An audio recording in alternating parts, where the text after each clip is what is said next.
Operator है आपका increment and decrement operator. So hello students, तो आज हम लोग पढ़ रहे हैं इंक्रीमेंट डिक्रीमेंट ऑपरेटर्स। तो ये सेकंड टाइप है टाइप्स ऑफ ऑपरेटर्स का। तो एक बात बताओ, इंक्रीमेंट और डिक्रीमेंट ऑपरेटर कैसे दिखते हैं वो ध्यान से देखो। अगर आप सिंगल प्लस लगाते हो तो ये तो आपका एडिशन ऑपरेटर। अगर आप डबल प्लस यूज़ करते हो तो इसे बोलते हैं इंक्रीमेंट ऑपरेटर। क्या बोलते हैं? Increment operator. इसी तरीके से सिंगल माइनस ये क्या है? सब्ट्रैक्शन। अगर डबल माइनस कहते हो तो इसे बोलते हैं डिक्रीमेंट ऑपरेटर। क्या बोलते हैं?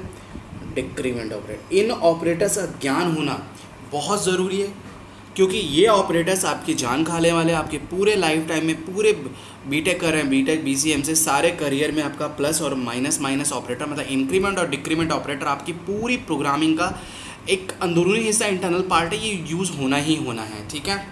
तो अभी के लिए आप इनका मतलब समझो। सपोज दैट मैं एक रूल बता रहा हूँ, ध्यान से सुनो। सपोज मान लो मैंने इंट की वैल्यू, एक वेरिएबल लिया इंट ए, उसकी वैल्यू 2 असाइन की। तो ऑलवेज रिमेंबर, हमेशा ध्यान दो, कोई भी वेरिएबल मान लो ए है, अगर ये उसके आगे लग जाता है, ठीक है, तो इसे बोलते हैं प्री इंक्रीमेंट। क्या बोलते हैं? Pre increment operator. हमेशा ध्यान रखना। ऐसे ही अगर ये किसी ऑपरेटर के पीछे लग जाता है, अब आगे पीछे आप लोग ये अज्यूम समझ लो कि जो आपको सही समझ में आ रहा हो। मेरे लिए आगे इधर है, आपके लिए हो सकता है आगे इधर हो। तो आप इतना समझ सकते हो कि ए के लेफ्ट साइड में अगर आप प्लस प्लस लगा रहे हो तो प्री इंक्रीमेंट, और अगर ये बाद में है, ए के बाद में, वेरिएबल के बाद में, तो ये है आपका पोस्ट इंक्रीमेंट ऑपरेटर, ठीक। उसके अलावा ऐसे ही अगर कोई वेरिएबल उसके आगे अगर आप लोग या फिर लेफ्ट साइड में सब्ट्रैक्शंस के ऑपरेटर लगा देते तो इसे बोलते हैं pre decrement.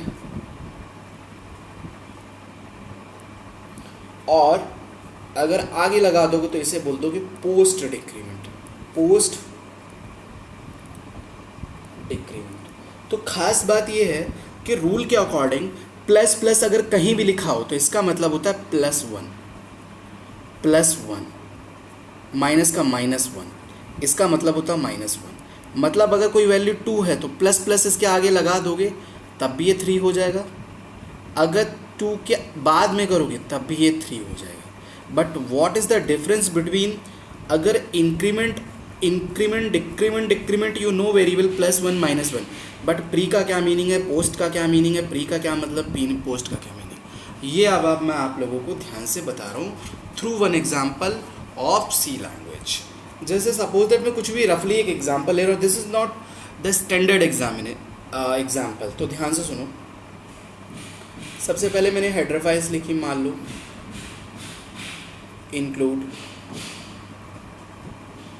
stgio.h, include kuni.h,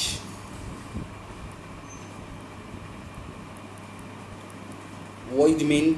मान लो मैंने दो वेरिएबल्स लिए, इंट a इक्वल्स टू, मैंने एक वेरिएबल 2 और एक दूसरा लिया, मान लो एक v वेरिएबल लिया, उसकी वैल्यू ली 3, ठीक है। अब मैं कुछ आप लोगों से क्वेश्चन पूछूंगा, आप लोग मन में ही अज्यूम करके आंसर देना कि क्या क्या आंसर आने वाले हैं। तो what is the compiler approach to solve this problem. ध्यान से देखो। मान लो मैंने एक लिखा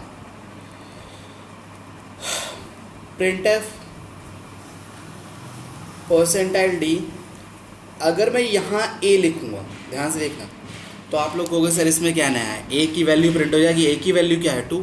देखो यार, अगर खास बात है तो इसमें मैंने डिक्लेरेशन और इनिशियलाइजेशन दोनों सेम में काम किया। ये भी इनिशियलाइजेशन है, मतलब ये a के लिए मेमोरी बनेगी, उसमें क्या असाइन हो जाएगा 2, और b के लिए मेमोरी बनेगी, उसमें क्या असाइन हो जाएगा आपका 3। तो इसकी मान लो 100 है, ये 200 लोकेशन पे, ठीक है। तो a की वैल्यू अभी आपके लिए क्या प्रिंट हो जाना है? 2। सपोज दैट माने इसके आगे लगा दिया प्लस प्लस, ठीक है। इसी तरीके से मैं कुछ और स्टेटमेंट लिख देता हूँ। printf %d प्लस प्लस ए की जगह है आपका a प्लस प्लस ऑपरेटर। चलो सॉल्व भी करते हैं, आगे और भी ऑपरेटर्स ले लेंगे। खास बात क्या है, ये आपका प्लस प्लस है। देखो यार, अगर टास्क तुम लोग देख रहे हो तो printf का मतलब है कुछ प्रिंट करना है। क्या प्रिंट करना है? मुझे %d मतलब कुछ इंटीजर टाइप का प्रिंट करना है। इस एक्सप्रेशन की वैल्यू यहाँ साइन होती है, इस एक्सप्रेशन की वैल्यू यहाँ साइन होती है। तो खास बात है, ध्यान से सुनो जो मैं स्टेटमेंट अभी बोल रहा हूँ, कि प्री इंक्रीमेंट का मतलब होता है पहले इंक्रीमेंट बाद में यूज़। यूज़ करने का मतलब इसमें हम क्या कर रहे हैं, प्रिंट ही तो कर रहे हैं, मतलब ए वेरिएबल की वैल्यू को प्रिंट कर रहे हैं। तो इसका मतलब ऐसे भी कह सकते हो, पहले इंक्रीमेंट बाद में प्रिंट, पहले इंक्रीमेंट बाद में प्रिंट। तो पहले प्री लगा हुआ, तो प्री का मतलब पहले इंक्रीमेंट कर दो, 2 की वैल्यू क्या होगी 3, और फिर बाद में ए की वैल्यू प्रिंट कर दो, ए की वैल्यू क्या होगी इसमें 3। बात समझ में आई। ऐसे ही अगर पोस्ट इंक्रीमेंट है तो पहले यूज़ करो, यूज़ करने का मतलब पहले प्रिंट करो, ए की वैल्यू यहाँ जो भी है इससे रिप्लेस करके पहले प्रिंट बाद में इंक्रीमेंट, पोस्ट का मतलब बाद में इंक्रीमेंट। तो एक बात, एक इस समय करंट में वैल्यू क्या है 3, और जैसे ये प्लस प्लस लगेगा और सेमीकोलन से टर्मिनेट होगा, ये वैल्यू क्या हो जाएगी 4। बात समझ में आई कि नहीं आई। मतलब खास बात ये है कि प्री का मतलब यूज़ करना कुछ भी हो सकता है, प्रिंट जैसे यहाँ पर यूज़ हम लोग कर रहे हैं प्रिंट करने की, किसी वेरिएबल की वैल्यू प्रिंट करने के पर्पज से यूज़ कर रहे हैं। जैसे मैं मान लो एक और एक्सप्रेशन लिखूँ, मैंने लिखा प्रिंट एफ परसेंटाइल डी, इतना तो समझ जाते हो कि यार मुझे कुछ इंटीजर टाइप की वैल्यू प्रिंट करानी है। मैंने लिखा माइनस माइनस बी, ठीक है। और एक और स्टेटमेंट लिखा printf percentile d b plus plus. तो ज़रा आउटपुट बताओ। माइनस माइनस का मतलब है पहले सब्ट्रैक्ट बाद में प्रिंट। यहाँ क्या है, पहले प्रिंट कर दो और बाद में इंक्रीमेंट। तो देखो क्या होने वाला है, पहले डिक्रीमेंट बी की वैल्यू पहले डिक्रीमेंट होके क्या हो जाएगी 2, तो यहाँ क्या प्रिंट हो जाएगा 2। यहाँ क्या पहले प्रिंट करा दो बी की वैल्यू क्या प्रिंट हो जाएगी 2, और फिर बाद में इंक्रीमेंट करने को कह रहा है 3। बात समझ में आ रही है कि नहीं आ रही है? हाँ जी बताइए आप लोग, बात समझ में आ रही कि नहीं आ रही? जैसे मैं मान लो एक और, चलो इसके साथ ले लेता हूँ कि प्रिंट है परसेंटाइल डी, मैं कुछ भी ले लेता हूँ कि प्लस प्लस बी। सो पहले इंक्रीमेंट बाद में प्रिंट, पहले इंक्रीमेंट होगी मतलब 3 की वैल्यू क्या हो जाएगी आपकी 4 हो जाएगी, और क्या प्रिंट होने वाला है 4 प्रिंट होने वाला है। ऐसे ही मान लो एक और एक्सप्रेशन ले लो, printf percentile D minus minus A. तो पहले डिक्रीमेंट और बाद में प्रिंट। तो ए की वैल्यू इस समय करंट में क्या हो रखी है 4, तो पहले डिक्रीमेंट होकर आ जाएगी 3 और प्रिंट क्या हो जाएगा 3। So this is the way how you will use the increment and decrement operator. अभी मैंने जस्ट आपको यूज़ बताया, बट रियल लाइफ में ऐसे यूज़ नहीं करने वाले हो। आप लोग बहुत जगह लूप्स का यूज़ करोगे। जैसे आपको मान लो कोई सीरीज़ प्रिंट करनी है 1 2 3 4 5 6 7, देखो +1 +1 +1 +1, तो लूप के अंदर plus plus increment operator use होगा। ऐसे बहुत जगह यूज़ होने वाला है, ठीक है। तो 2 ऑपरेटर आपके कंप्लीट हो गए। थर्ड ऑपरेटर क्या है आपका, असाइनमेंट ऑपरेटर।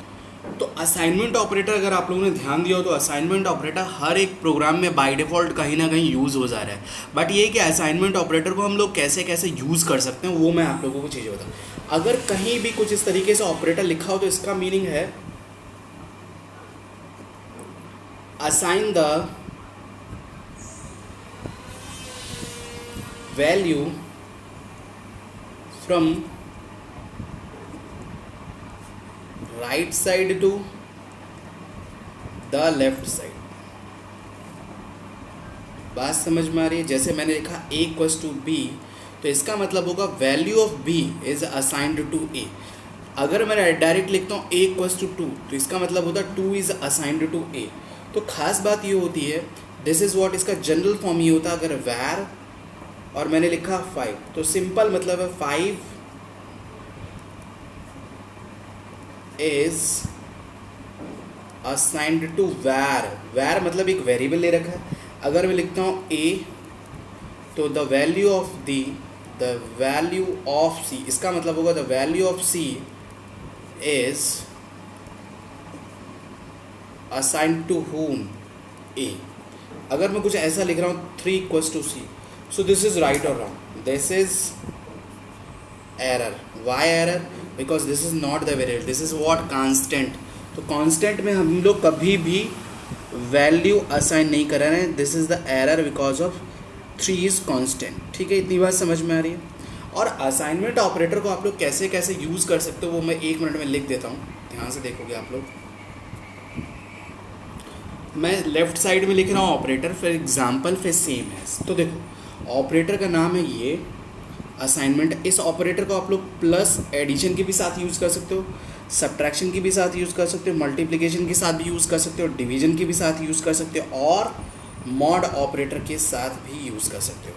तो इसका एग्जाम्पल ऐसा है, कुछ ध्यान से देखना, ये बहुत इंपॉर्टेंट है क्योंकि काफ़ी जगह इस तरीके का लिखा हो तो आप लोग कन्फ्यूज ना हो। अगर मैं लिखता हूँ ए इक्वस टू बी तो ये same a equals to b, but अगर मैं लिखता हूँ a plus equals to B तो कभी कभी ये भी लिखा होता है, चूँकि इसमें असाइनमेंट ऑपरेटर यूज़ हो रहा है तो इसको लिखने का तरीका होता है A equals to A plus B. हमेशा ध्यान रखना आप लोग जी। अगर कहीं लिखा A minus equals to B तो इसका मतलब होता है A equals to A minus B. अगर कहीं लिखा हुआ A asterisk equals to B तो इसका मतलब होता है A equals to A into B. बात समझ में आ रही है? अगर कहीं लिखा होता है ए डिवाइडेड बाई बी तो इसका मतलब होता है A equals to A divided by B. Means the expression in the right, the value of this expression is assigned to A. This की ये है, इस तरीके से ये असाइन होगा, यहाँ असाइन होगा। ऐसे अगर मैं इसको यूज़ कर रहा हूँ A mod equals to B तो इसका मतलब होता है A equals to A mod B. So इसको हम लोग फ्यूचर में बहुत जगह यूज़ करने वाले हैं। There is no need to take extra special example for this. So we will discuss the next types of operators in next lecture. अभी तक हम लोगों ने पढ़ लिया arithmetic operators, increment and decrement operators and then assignment operation. Fourth बना है आपका रिलेशनल ऑपरेटर्स। ओके।